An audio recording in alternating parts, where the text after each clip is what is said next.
3 more AEW wrestlers have been revealed for this weekend's New Japan Chicago show, and a huge CM Punk dream match has been announced. But first, hell has officially frozen over as Jim Cornette has praised the Young Bucks. Over recent years, Cornette has been a vocal critic of the former AEW Tag Team Champions, with him criticizing their in-ring style and supposed lack of selling. However, this past Wednesday night, the Bucks would take on Cornette's beloved FTR on AEW Dynamite, a match he called one of the best AEW tag team matches ever and the best Young Bucks match he's ever seen. On this week's episode of the Jim Cornette Experience, he would review the match and would even call the Bucks by their proper name, and he said, "I'm going to shock the world here, I'm going to call the Young Bucks by their names. They have at least earned that much from me in this match that I will call them the Young Bucks instead of the Hardly Boys because they really tried to wrestle here. That's not a backhanded compliment, they never try. I'm not saying they can't do it, they just never try.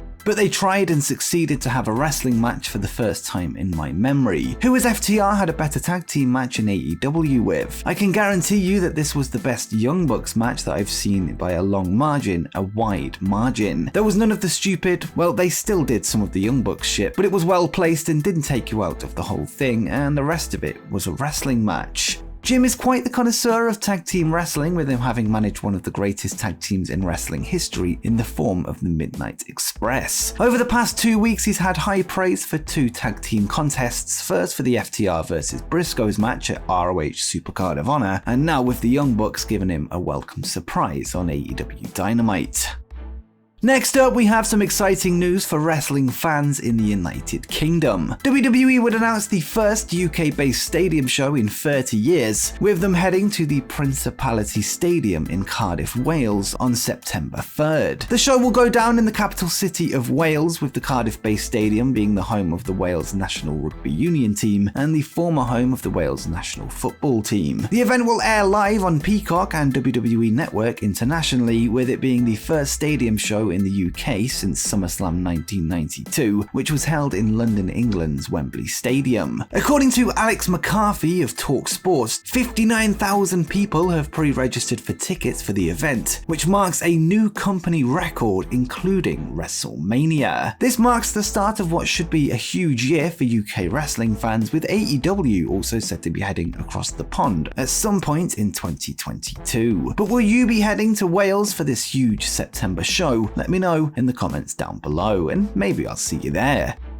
And now let's go to the latest regarding the health of a hospitalized wrestling legend. In our last news video, we discussed the unfortunate news that 01's Shinjiro Atani had suffered from an injury in the ring on Sunday night, with him being left unable to move following a German suplex into the turnbuckle. He was then taken to hospital, with 01 president Takahito Kami telling Tokyo Sports that Otani was conscious but was unable to move his limbs, with a diagnosis still yet to be made. Well, in an update provided this time by 01 themselves, Atani is said to have picked up a cervical spinal cord injury and is set to undergo surgery today to prevent future deterioration. It is believed that Atani is still paralyzed, with no word on if he will be able to regain motion in the future. Of course, it goes without saying that I wish Shinjiro all the best in his recovery, with hopes that the underdog fighting spirit that he is best known for can shine through once again.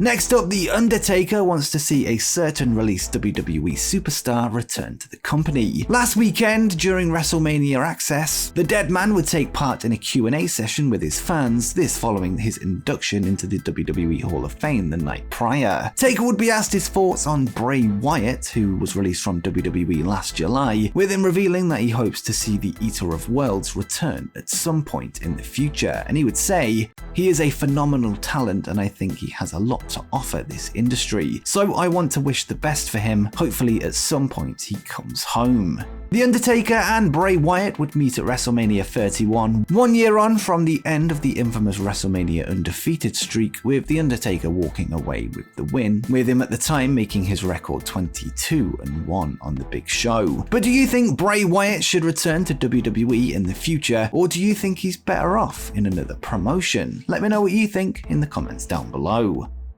Next up, AEW's two newest signings have been revealed. This week, Toa Liona would reveal that he is officially signed with All Elite Wrestling, leading to speculation on the future of his new Ring of Honor tag team partner, Korn. Well, according to Fightful Select, Korn has also been signed to the promotion, with both men set to appear on ROH and AEW television going forward. At Supercard of Honor last weekend, the two men would join Tully Blanchard Enterprises alongside Brian Cage, who had been absent from AEW TV for some months. Korn was previously a member of the popular Shane Taylor Promotions faction prior to the Tony Khan buyout of Ring of Honor, with him being a former six-man tag team champion. As for Liona, Supercard would mark his debut in ROH, with him having previously competed on AEW Dark and Elevation 4 times, with him yet to win an AEW match. He would, however, win on his ROH debut, defeating Cheeseburger and Eli Isom on the Supercard of Honor pre-show, teaming with Korn for the first time ever. The duo will be known as Gates of Agony, continuing their role as part of the Tully Blanchard Enterprises.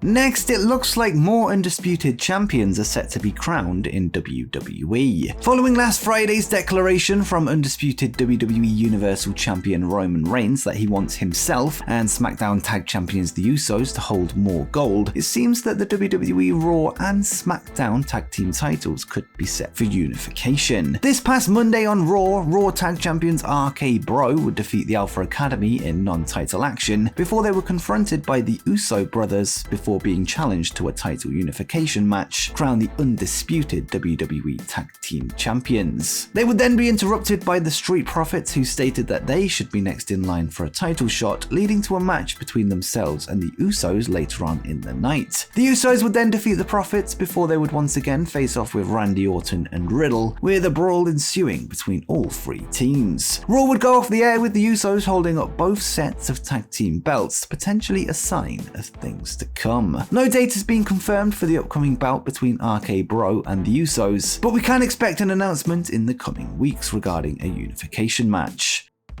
And now let's look at the latest AEW names announced for the upcoming NJPW Windy City Riot event. New Japan Pro Wrestling are set for their Chicago debut this Saturday, with many names from New Japan, Impact Wrestling and AEW set to appear on the show. In their latest announcement, it was revealed that AEW stable The Factory will now compete, with them set to take on 3 trainees of the New Japan Dojo in LA. AEW's QT Marshall, Nick Comoroto and Aaron Solo will battle Carl Fredrickson, Clark Connors, and Yuya Uemura in a battle of 2 US training schools. The Factory is of course made up of members of the Nightmare Factory, which is led by QT Marshall, whilst the LA Dojo provides New Japan's US-based strong brand with a stream of talent. So far there has been 8 matches announced, most notably with Jay White set to take on a mystery opponent, with many names being speculated for who he will go up against. The match between Jon Moxley and Will Ospreay will likely main event the show, with the battle between the two men one not to miss. And if you've got this far and you're enjoying the video so far, make sure you drop a like on the video and subscribe with notifications turned on so you don't miss the latest wrestling news.